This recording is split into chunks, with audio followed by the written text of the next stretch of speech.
We want to see success, even the success that we call service, ministry. We want to see some cures. We want to see some changes. We want to see some products. We want to see something new happening because of us. But Jesus never asked us to be productive. Jesus asked us to be fruitful. And a fruit comes out of a broken ground. When we become vulnerable, broken, naked, disarmed,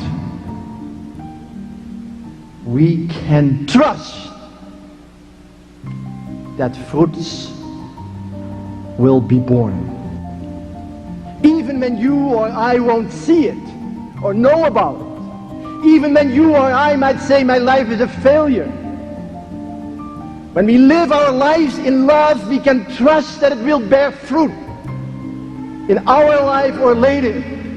And those people whom we remember still as signs of hope, like St. Francis or Dorothy Day or Oscar Romero, were weak people who were in love and trusted that their life would bear fruit. Why am I making this video? I'm sharing this video to unpack how a modern day monk and theologian, Henri Nouwen, and all of his books that I have been digging into for the past, 10 years, his works about being irrelevant and downward mobility, about humble present living, contrast the world we live in, a world full of algorithms and virality. And I think the way that he saw the world and saw his relationship with God and others can absolutely revolutionize the way that we lead and live and all the roles that we carry. For me, that looks like learning to be more present and filled up by those around me, as a dad, as a husband, as an employee, as a friend. How can I live a more purposeful, present, grounded, relaxed way of living? Not obsessed with producing, being productive. It's learning to be present and live with purpose in all the roles that I carry today. In a season where you may want to be relevant, to change the world, to accomplish all of those dreams, to go viral, to match up with the algorithms, I want to share Nouwen's work with you. He's going to introduce to you how to be grounded and centered and live from a place where you produce fruit, but fruit that will last, as Jesus says. Before we dive in, here is a quick look and some context at the man behind the curtain, Henri Nouwen. Henri Nouwen was a Dutch Catholic priest, a psychologist, and a spiritual writer, but his life took this surprising turn. He taught at places like Yale and Harvard, prestigious academies training people in academia, until he walked away from the spotlight and he entered into a community called the L'Arche Daybreak community in Canada, a small community of people with intellectual disabilities. And that move from platform to presence absolutely revolutionized his life and millions now through his written work. This move defined his message. Nouwen wrote with this rare vulnerability in reflecting on prayer, contemplative practices, and living in this community. He has become one of the voices that I return to again and again. I want to share 3 themes from Henri Nouwen's work and life that have helped me relearn purpose and grounded living in an era of relevance and virality. 3 lessons from Henri Nouwen. Lesson number 1, diapers, downward mobility, and the gift of irrelevance. Henri Nouwen wrote this: "The question is not how much are you going to accomplish, but are you in love with Jesus? The leaders of the future will be those who dare to claim their irrelevance and bring the light of Jesus there." I turned 30 this year, and I'm realizing that I carry more roles than I've ever carried in my life. I am a dad, I'm a husband, I am a friend, I'm an employee, I'm a creator here, and I carry so many roles. I wear so many hats. The list of to-dos never gets shorter. If anything, it just keeps growing and growing. And somewhere in that to-do list, I started to believe that being needed was the same thing as being faithful. Just last week, I was on a sales call with this really large account, and 5 minutes later, I was elbow deep in a diaper in the living room. Talk about downward mobility. It was one of those moments where my ego and my calling collided. I had to ask myself, do I actually believe that the hidden, thankless tasks make an impact? Do those thankless tasks, those hidden moments, do those really have the same impact? Are those tasks as holy as the visible ones? We live in a world obsessed with impact metrics. How much do you produce? How much do you bring in? But Nouwen's voice cuts through those metrics in a beautiful way. Nouwen says that leadership and purpose is not about accomplishments. It's about intimacy with Jesus. Being irrelevant, having those anonymous, thankless moments, those are actually some of the most formative as we pursue the way of Jesus together. I think that's wild to me, that the moments where we feel most invisible, or we're doing the work or tasks that feel thankless or not public or changing the world moments, that those are the moments where Jesus is actually closest, that he's doing a formative work, and that it's all about intimacy with him.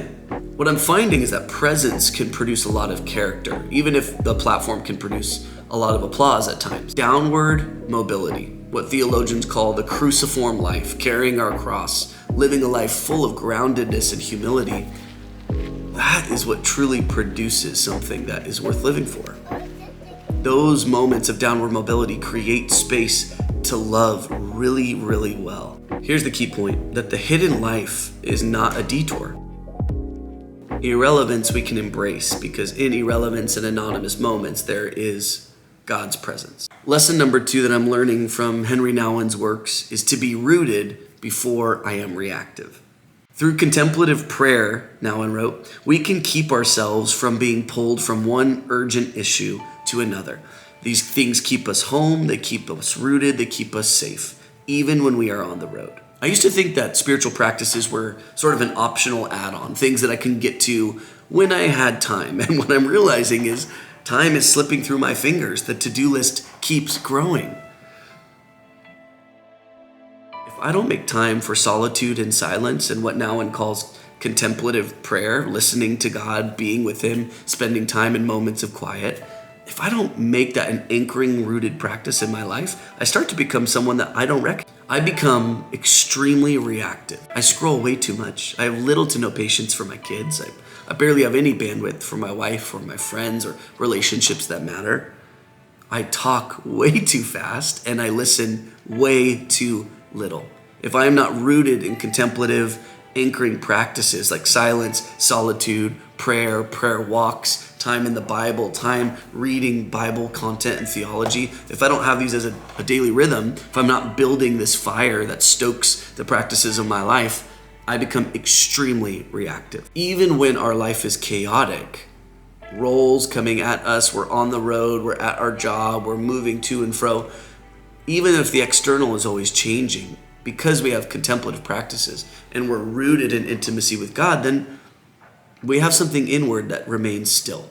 For me, it's just about simple daily rhythms. Nouwen has taught me to make sure that I have scripture before my phone, that I turn off my phone for an hour at night, that I do the daily examine ancient practice before I go to bed, that I go on a prayer walk a day, that I make sure to try and commit to a 24-hour Sabbath where I'm not producing anything. These practices root me, as opposed to me just living a reactive life of making time for them when I can, being impatient and harsh and cold with those around me. That's not the kind of life that you and I want to live.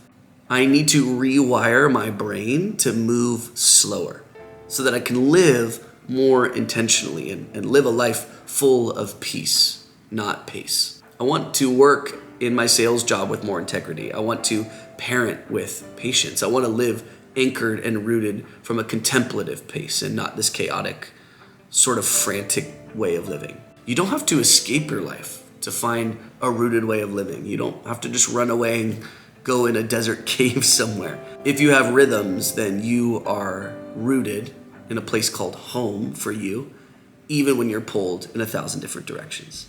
Being rooted over being reactive. The third lesson for me is all around Nouwen's pivot from Harvard and Yale to this community of those with some disabilities.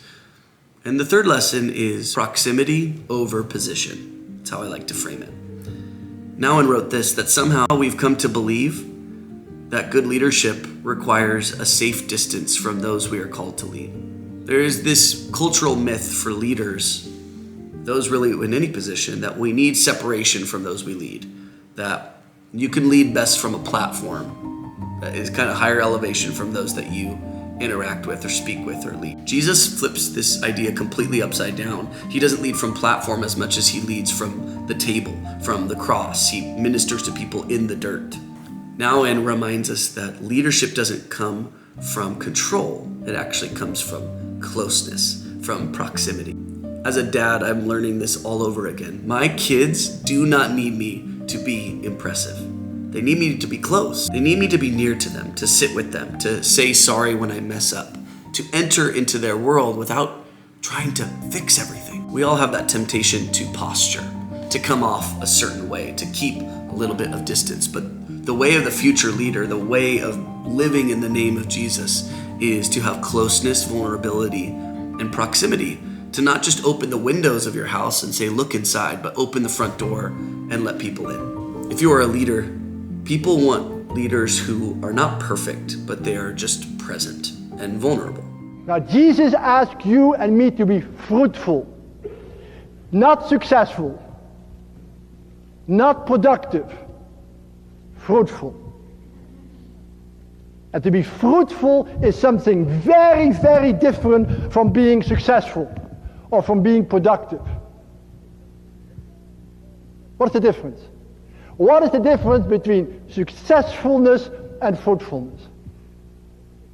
Success comes out of strength, out of power. I do this, I can do it, and look, I have success. There's a product. If I do it again, there's another product. If I do it again, another product. And finally, I'm very productive. Because I'm strong.